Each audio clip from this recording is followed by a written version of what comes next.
Alright, everybody, getting started here. Give it just a couple minutes. I'm getting all set up. We are going to be doing Uruz tonight, or Uruk, however you want to pronounce it. Let's get all set up here. Wait for some people to come in.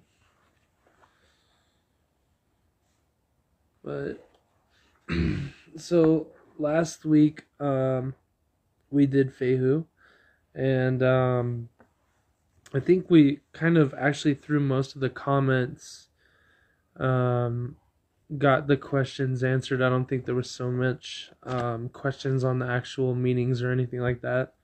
Tonight's going to be probably a little bit shorter because it's just me tonight, so there won't be kind of like the discussion back and forth, but whoever is in is always free to add to the discussion, or if you weren't able to catch it, please feel free to leave comments and I will get back to you in a somewhat timely manner as fate determines, right? So we are doing, there's my guy, or girl, actually. This is more of a female rune. That is Uruz. It's funny because I have from two different sources kind of two different things, but it kind of all I guess emulates the same stuff. I originally had off of the audiobook that I was going off of was a Mother of Manifestation, which Uruz is representative of the ox as well, which definitely makes sense with the nurturing aspect or the providing aspect that an ox gives. What's up, Dave? Haley, glad you made it. Awesome. Yeah, you can type fast so we can get in there.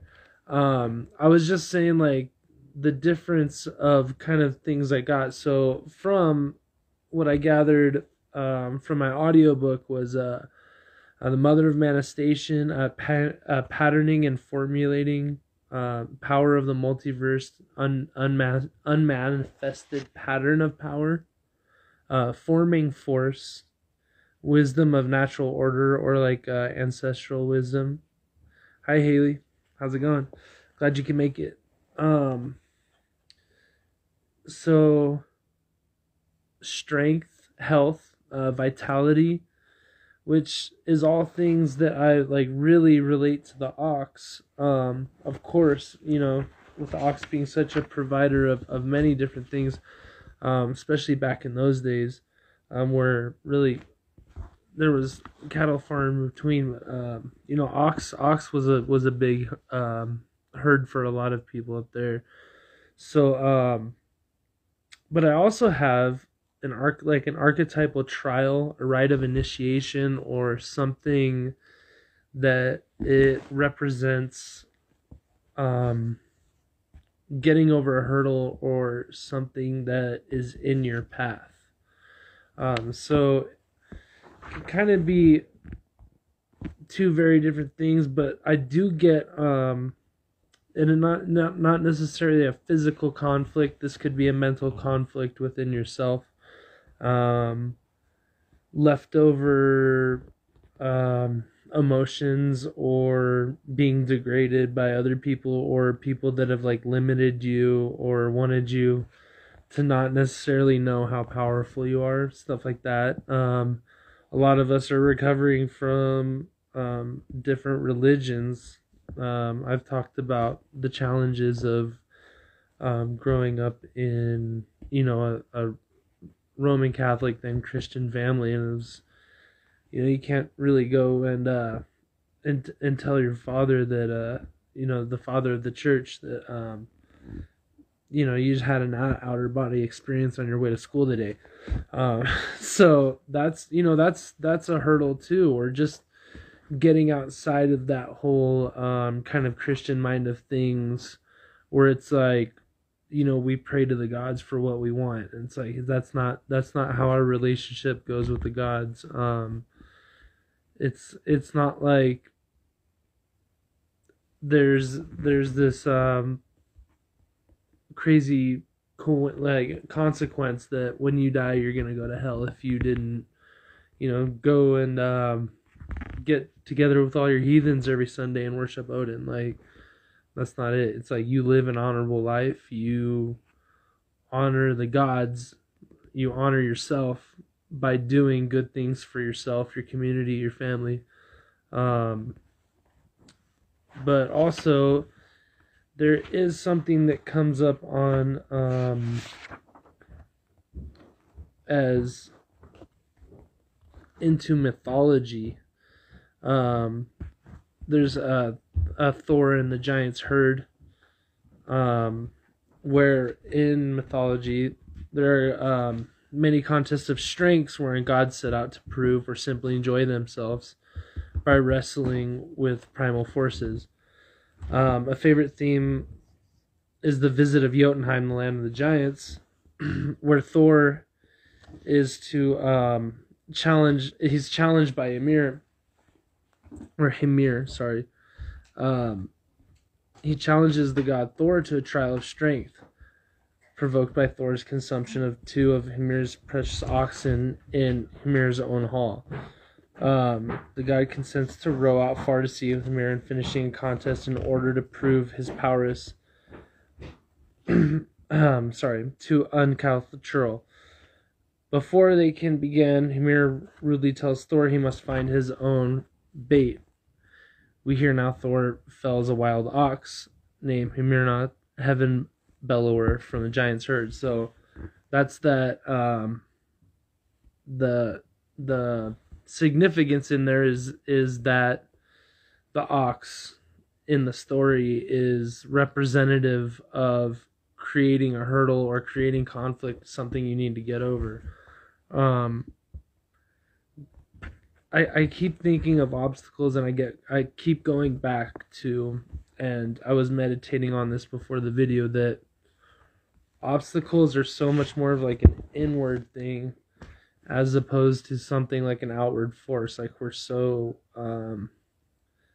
used to being able to blame certain things on the way we were brought up, outward forces. Oh, my boss has pissed me off. You know, the bills keep coming in. I'm just not making enough, stuff like that. It's like, you know, and these, I'm not saying that these are not problems, but I think we're reminded by Uruz is that basically we're set out on this path. We've decided to be heathen, so it is that's part of a big part, I think, of being heathen is seeing that obstacle in your way and charging straight at it. That's what we do. We don't beat around the bush. We don't try to avoid obstacles and lengthen our path or even make our path even more dangerous. There was, and I don't know if it was in the book or if it was somewhere else I was reading, is that the power of the ox blocking the path is like it's like you're second guessing taking this path because the ox might come at you and gore you, and your fear, you know, the fear of being gored or the fear of dying might stop you from stepping forward and keeping on going on that path. And I that's where I keep going with that as well, is Uruz is like the strength and vitality is having that confidence in your own strength, your inner strength, the vitality of knowing that you have the endurance to make it through. Our conflicts are what define who we are, really. So that's why the duality of a lot of runes are really starting to pop out the more I talk about it, because in this one hand you have this like nurturing mother of manifestation, this very feminine, divine feminine force. Like I think when I think of the ox that they're referring to as mother manifestation, obviously you're talking about a female ox. So um, that archetypal force, that ability of the multiverse to provide to what we are doing, and then on the opposite side of that, you have that, like, well, it's a conflict, it's something in your way, it's a hurdle, it's an obstacle, and so I think like the duality is really mixed together to show you is like, yeah, you may have something in your path, but you also have this power that is going to get you through. So honestly, I'm keeping it a little short tonight. I think unless anybody has other questions or anything like that. What's up, Danica? I'm just about to get off, actually. It was kind of a quick night tonight, but the fun of this comes when people get to actually uh, see and respond to the video, and we get the questions going on and stuff like that. Like I really like last week I was able to interact and talk to a lot of people about last week's video, and people brought up some really good questions, and just about the runes in general. Um, oh yeah, no worries about it. Danica says sorry can't be there, but you're all in good hands. I guess so. Yeah, right. No, it's okay, Danica. I totally understand. Like stuff happens. Like hey, life happens. It is what it is. I'm here because I made a commitment and I was called to teach. And oh, Dave has a question here, I think. So okay, I gotta ask. So you mentioned the duality and how Uruz is then about overcoming conflict. What's the duality in this sense? As in the sense of like overcoming conflict. Well, basically, so what I was trying to say is like a lot of runes I think can be interpreted multiple ways based on what you're asking about, what how it shows up in your rune casting, what it's accompanied by. But I think there is kind of like it, and that's kind of like what leaves a little bit of mysticism to the interpreter, to the seer, to the Vidgar, to whatever you want to call him. I use Vidgar just because that means seer. But anyways, I was getting at is that it can depend on where it is, and there's a lot of mystery still behind runes, even though we expect them to kind of mean like a defined explanation. But yeah, the duality of it. So you can look at, I guess, the conflict as, or the obstacle as like a negative thing or something trying to stop you and you're trying to move forward.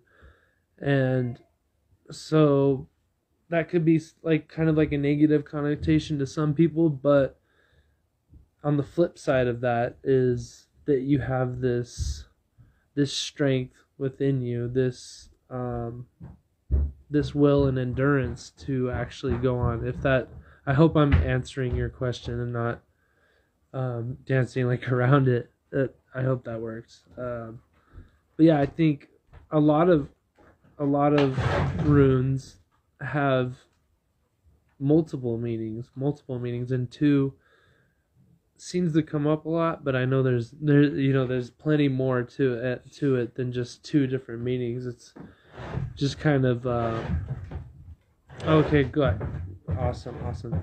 Oh yeah, I was gonna go robes and everything, but it's like it's like a casual night tonight. So yeah, I love Nightmare Before Christmas stuff. Yeah. Okay. Cool. I'm glad I got to answer that. And if you have you know, Dave, I'm always available. You have any more questions? Like, if you want to expand on that conversation, like, I'm definitely up for that too. Because I'm sure you have, like, all kinds of cool insight on that.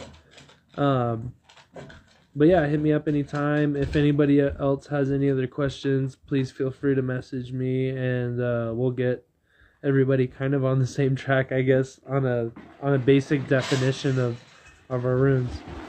Hey, it's been real, everybody. Thank you all for joining in. We'll see you next time.